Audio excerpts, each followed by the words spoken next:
महाराष्ट्र में हुए राजनीतिक घटनाक्रम में देश भर में राजनीतिक पार्टियों के नेताओं की अलग अलग प्रक्रिया सामने आ रही है। इसी कड़ी में मध्य प्रदेश के पूर्व मंत्री और दिग्विजय सिंह के पुत्र जयवर्धन सिंह ने बीजेपी पर निशाना साधते हुए एनसीपी को लेकर बयान दिया। उन्होंने कहा कि एनसीपी का निजी मुद्दा है, लेकिन मैं यह जरूर कहूंगा कि प्रधानमंत्री नरेंद्र मोदी जब भोपाल में थे तो स्वयं उन्होंने एनसीपी अजीत पवार पर 70,000 करोड़ के घोटाले का आरोप लगाया था। लेकिन जैसे ही अजीत पवार भाजपा की सरकार में शामिल हो गए, भ्रष्टाचार के मुद्दे से भाजपा सब भूल गई।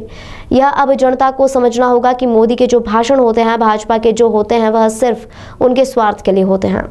देखिए, ये तो एनसीपी का एक निजी मुद्दा है, लेकिन मैं ज़रूर ये कहूँगा कि जब प्रधानमंत्री जी स्वयं भोपाल में थे तो उन्होंने भोपाल में मन से कहा था कि एनसीपी पर, अजीत पवार जी पर 70,000 करोड़ का उन्हें घोटाला किया है। लेकिन जैसे ही अजीत पवार जी भाजपा के सरकार में शामिल हो गए तो ये सब जो भ्रष्टाचार के जो मुद्दे थे भाजपा सब भूल गई।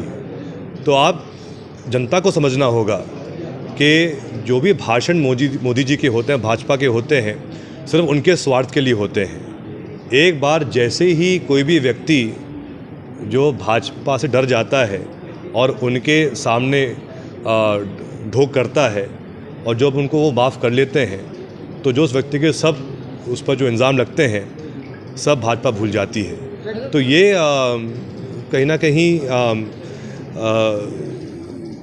जो राजनीति आज मोदी जी कर रहे हैं, भाजपा कर रहे हैं, बहुत हल्की राजनीति कर रहे हैं। और जहाँ तक मुझे इस बात का एहसास है, और जनता भी अब धीरे धीरे जो इनके बड़े बड़े वादे थे कि किसान की आय दोगुनी कर देंगे, बहुत हो गई महंगाई की मार, अब की बार मोदी सरकार, बहुत हो गई पेट्रोल डीजल की मार, अब की बार मोदी सरकार। आज चर्चा पूरे देश में यह है कि पेट्रोल के दाम को सस्ता दिखाने के लिए टमाटर कर दिए 160, ताकि 110 पेट्रोल के दाम थोड़े ठीक ठाक दिखें। ये तो स्थिति हो गई है भाजपा की पूरे देश भर में।